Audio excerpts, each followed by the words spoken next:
Bienvenidos. Repetimos aquí que esto queda permanente en YouTube. Es el último video de estos 7, que los que vieron todos ya pueden estar satisfechos y los que no, tienen los otros 6 para buscarlo. Así que esto es lo que ofrece en su último capítulo, Libre, Justa y Soberana.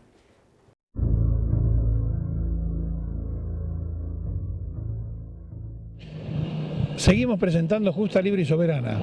Los tiempos más duros, los de la resistencia peronista. Los tiempos que el carbón, la tiza, se habían dejado por las otras acciones. Pasó el tiempo y todo se refleja ahora en otra clase de pinturas, en otra clase de trabajo. Ya no está la B y la P. Ahora se recuerda a los mártires con dibujos y con trabajos de pintores anónimos. Justa, libre, soberana. El hombre sabe tanto como recuerda.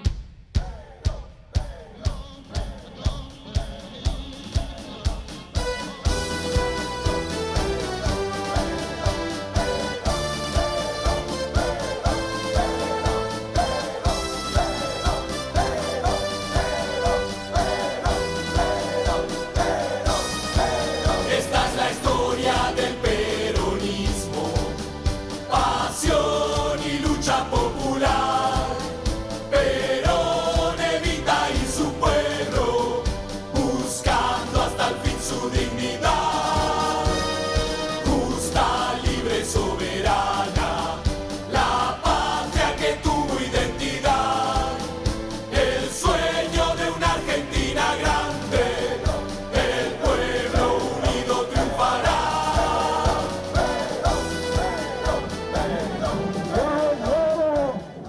Llevo en mis oídos la más maravillosa música que para mí es la palabra del pueblo argentino.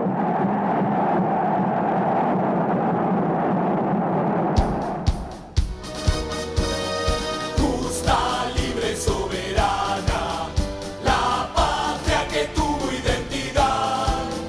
El sueño de una Argentina grande, el pueblo unido triunfará. En noviembre, Aramburu había reemplazado a Lonardi en un golpe interno. Se intervienen los sindicatos, 15.000 presos políticos y la resistencia peronista que contestaba. Era la resistencia en pleno desarrollo. La Constitución de 1949 iba a ser anulada con una convención fraudulenta que se realiza en Santa Fe. Esto hace que la intransigencia radical se vaya de esa convención constituyente fraudulenta y se divida la Unión Cívica Radical. Así las cosas, el 9 de junio del 56 se iba a producir un episodio en nuestra propia historia. Los generales Juan José Valle y Raúl Tanco iban a decir que no se aguantaba más esa dictadura que en nombre de la libertad se había hecho cargo del país.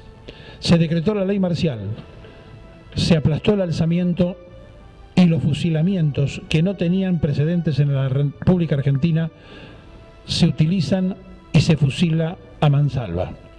Esta es la historia y el lugar de donde se los llevaron.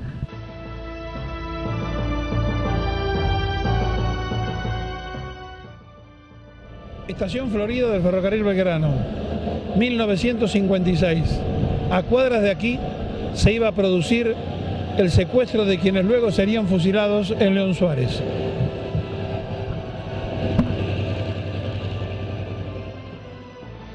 Justa, libre, soberana. 4.519 de Hipólito Yrigoyen en Vicente López. De aquí, este mismo pasillo, sacaron a quienes en el fondo estaban escuchando la pelea de la UCE. De allí se los llevaron. Salieron por este pasillo, los llevaron a la calle, a un colectivo que habían secuestrado de la línea entonces 19 y de allí a San Martín antes de ser fusilados en León Suárez. Esta es la vivienda tal cual está hoy. De este mismo pasillo se llevaron a los resistentes peronistas, algunos vecinos como el caso de Libraga, que no tenía nada que ver, que había venido simplemente a escuchar la pelea. Justa, libre, soberana. Ahora hay vida. Antiguamente eran unos basurales. Aquí los trajeron de San Martín. Ya vimos de dónde los habían levantado en Hipólito Yrigoyen de Vicente López. Estamos en León Suárez. Atrás la avenida Márquez y la 9 de Julio.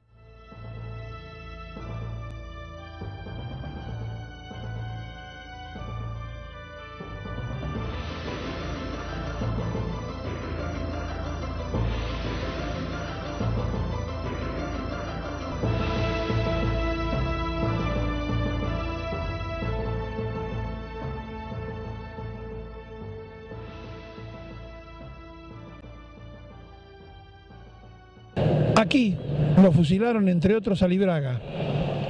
Le dieron el tiro de gracia y lo dieron por muerto. Libraga se fue arrastrando y pudo finalmente llegar hasta este lugar. De aquí fue para una casa. Lo levantaron, lo atendieron y se la pudo contar tiempo después a Rodolfo Walsh. Así se escribió Operación Masacre. Esta es la sangre derramada de la resistencia peronista de 1956, aquí, en los basurales de León Suárez. Justa, libre, soberana.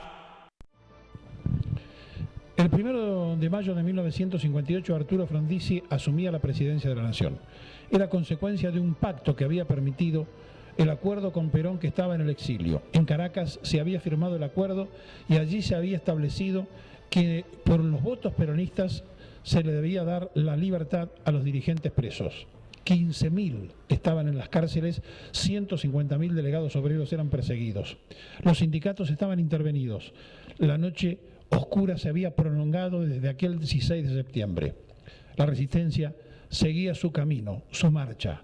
No se detenía, luchaba por el regreso de Perón. Más allá de los sucesos de 1956, un episodio que merece destacarse en esta entrega es lo ocurrido en el Lisandro de la Torre. Ese frigorífico iba a ser privatizado. Los trabajadores, allí concurrían 9.000 personas, un día dijeron que no. Frente a esto se había puesto un ya fallecido dirigente del peronismo, Sebastián Borro.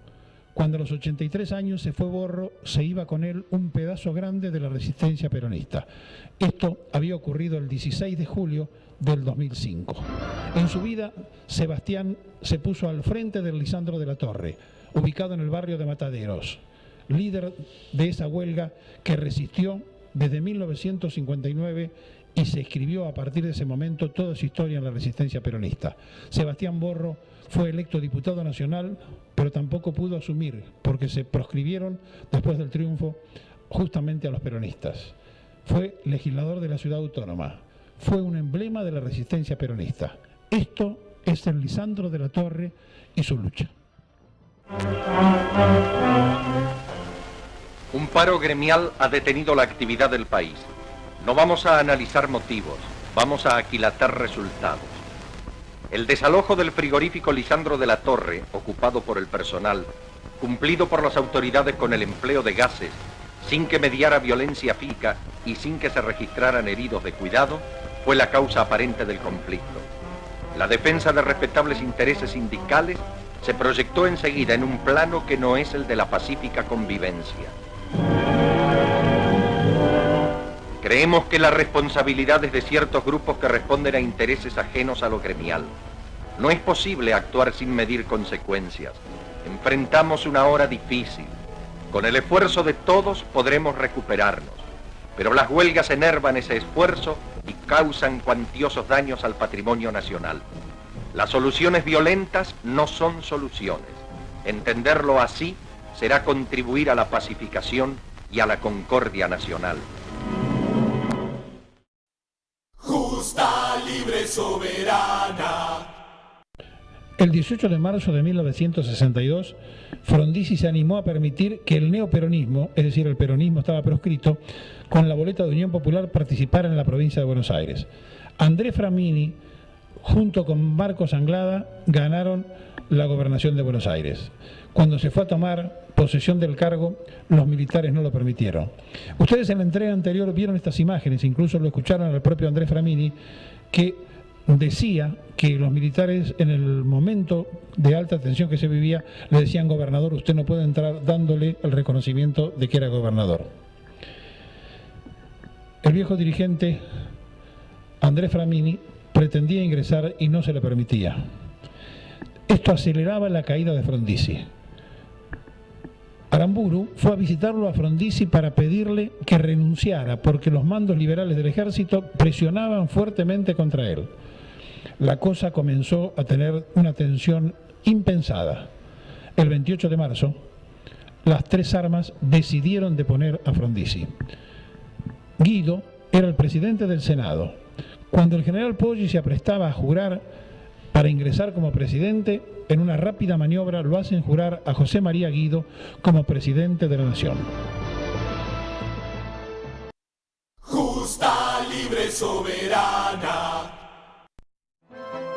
En sus primeros días de gobierno, Guido asume un compromiso por escrito con las Fuerzas Armadas en el que ratifica la proscripción del peronismo, a la que agrega también la del comunismo. El compromiso de Guido también incluye la prohibición de las huelgas y el impedimento a los sindicatos de estrechar vínculos con partidos políticos. En el invierno de 1962, una nueva crisis hace tambalear la economía argentina. Álvaro Alzogaray, que acaba de asumir por segunda vez como ministro, con la intención de aliviar las finanzas, pospone los pagos a jubilados, aumenta los impuestos y toma nuevos créditos externos. Las medidas impopulares de Alzogaray deterioran aún más la imagen del presidente Guido, que solo se mantiene por el apoyo de los militares.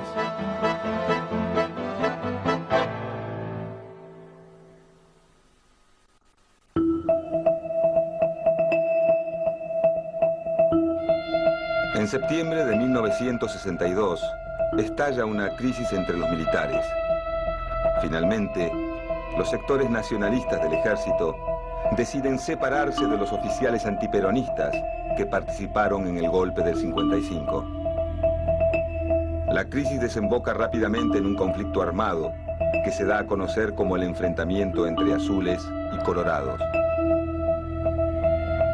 Los colorados quieren evitar a toda costa el regreso del peronismo, al que consideran un movimiento sectario y violento que puede dar lugar al ascenso del comunismo.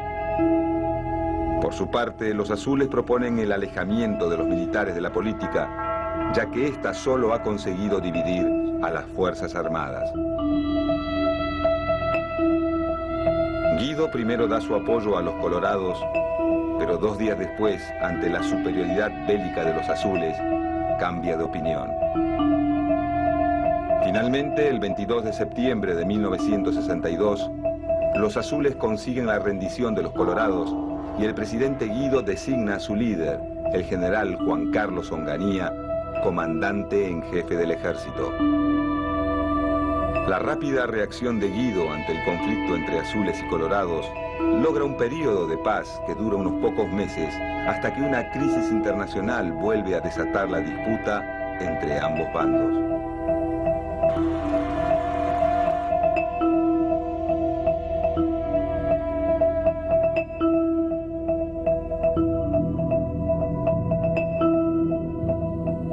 En octubre de 1962, el presidente Kennedy denuncia la pretensión de la Unión Soviética de instalar misiles en territorio cubano e inmediatamente decreta el bloqueo naval a la isla.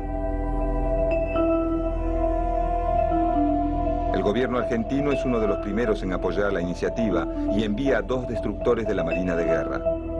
Al mismo tiempo, el jefe de la Fuerza Aérea Argentina, sin consultar con el presidente, compromete a título personal la participación de su arma. El gesto genera un considerable disgusto en el seno del gobierno, el que exige su destitución. La destitución del jefe de la Fuerza Aérea aviva los ánimos del bando colorado. Por otra parte, la proximidad de las elecciones hace que muchos de sus integrantes comiencen a temer el regreso al poder de su peor enemigo.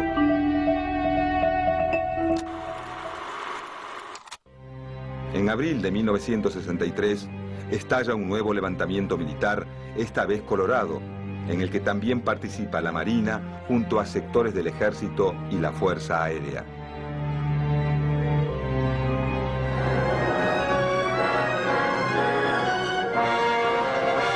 En las calles céntricas se levantan barricadas que prevén ataques.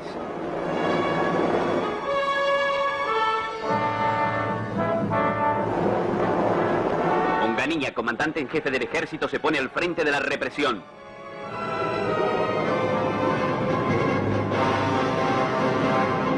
Los revolucionarios tomaron las radios de la capital federal, pero al poco tiempo fueron desalojados.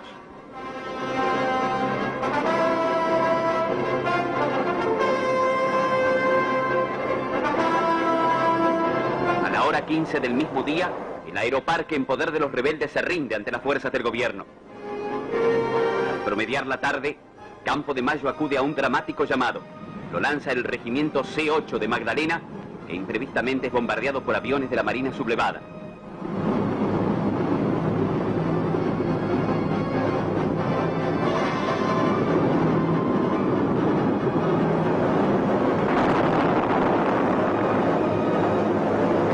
La lucha prosigue violentamente.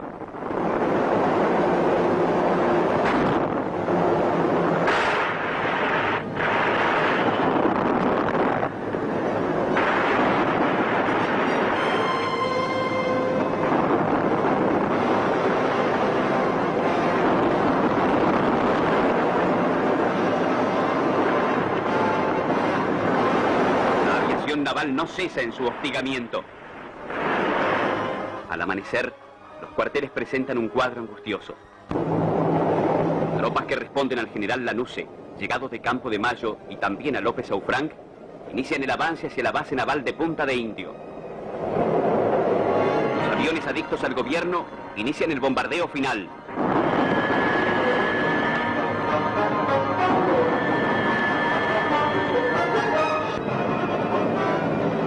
Infantes de Marina se rinden. Las tropas gubernistas ocupan la base que encuentran abandonada. Su jefe ha huido.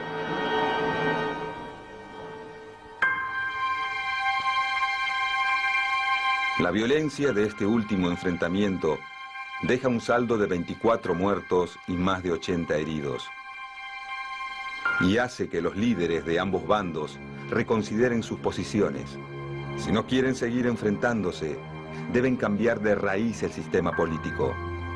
Y ese cambio solo puede ser posible con la proscripción definitiva del peronismo. Las elecciones de julio de 1963 constituyen una prueba, tanto para el gobierno de Guido, que busca la extinción total del peronismo, como para el Partido Peronista, que pone en juego su capacidad de supervivencia. Para esta época, varios dirigentes sindicales peronistas intentan pasar por alto la autoridad de Perón e imponer sus propios candidatos. Perón, al ver cuestionado su liderazgo, desautoriza a estos dirigentes e impone la candidatura a presidente de Vicente Solano Lima.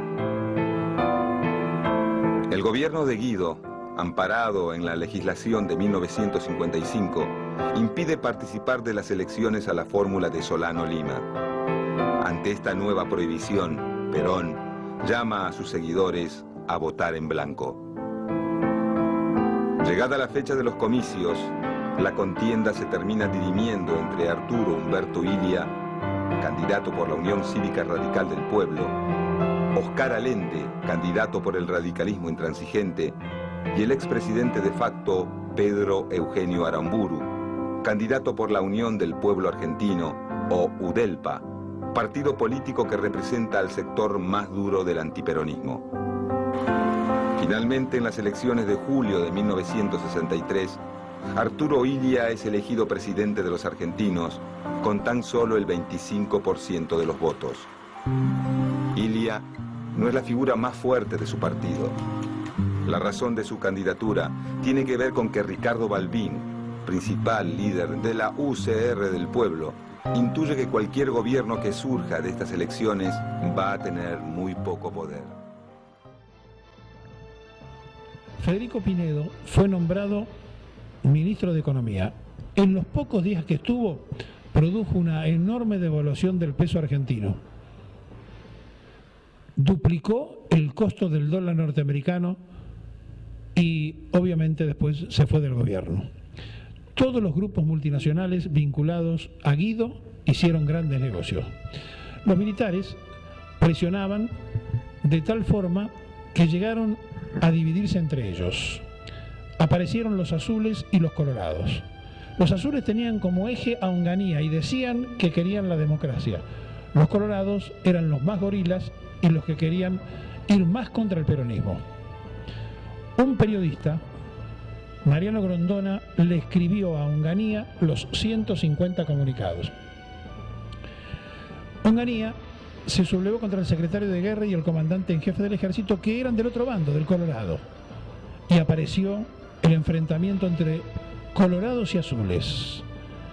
Allí, cuando nadie lo pensaba, hubo fuego. Los azules habían ocupado las radios y mandaban sus comunicados diciendo de que le iban a dar derecho al pueblo a votar. Mientras tanto, los colorados se habían sido derrotados psicológicamente. Hubo enfrentamientos, algunos muertos y heridos. Obviamente, al frente siempre los soldados, atrás los oficiales. Mientras tanto, la Fuerza Aérea se puso a favor de los azules y definió la batalla. Los azules ganaron y Onganía se convirtió en el jefe del ejército. Todos los que eran referentes de los colorados fueron detenidos. Mientras tanto, la sociedad que no participaba de estos enfrentamientos se quedaba mirando lo que había ocurrido. Mientras tanto, al final del 63, Benjamín Menéndez, un apellido muy conocido después por su hijo en el 76, quisieron tomar otra vez los colorados la iniciativa. Se habían apoderado de parte de la ciudad de La Plata. Tomaron por pocas horas algunas radios de la capital, tomando la entonces central de teléfonos Cuyo, y desde allí transmitían proclamas en contra del gobierno. El jefe del ejército era Onganía, el presidente era el titular del Senado, José María Guido. La situación política, mientras tanto, era sin la participación ciudadana. La resistencia peronista seguía buscando una salida a esta crisis. Mientras tanto, la aviación naval bombardeó a los azules. Los tanques azules tomaron la base de Punta Indio. Al frente de los azules iba López Aufrán, y cuando vio caer las bombas abandonó la columna y dejó los tanques y a los soldados merced a las bombas coloradas. Su hijo después terminó como coronel en el ejército israelí. Esta es parte de nuestra historia. Los sublevados finalmente se entregaron. Los azules volvieron a retomar el control. Mientras tanto, los jóvenes ya conversaban en las universidades y en los colegios para tratar de saber qué era lo que pasaba. Mientras tanto, en julio del 63 se iba a llamar de vuelta a elecciones. Por supuesto, el peronismo seguía proscrito. De esa elección surgiría la fórmula Ilia Perete. Mientras tanto, un Frente Nacional y Popular empezó a converger todo el peronismo. Los militares no querían de ninguna manera que los peronistas pudieran participar. El general Perón pidió el voto en blanco al ver que la trampa se seguía armando. Quedaron tres sectores: los radicales del pueblo, con Ilia Perete, otra que era entregada por la UCRI, allí estaba Oscar Allende de candidato. Mientras tanto, Pedro Eugenio Aramburu, con Teddy, demócrata progresista, era la fórmula que sostenían los liberales y la derecha de la Argentina. El 7 de julio de 1963 se produjeron las elecciones.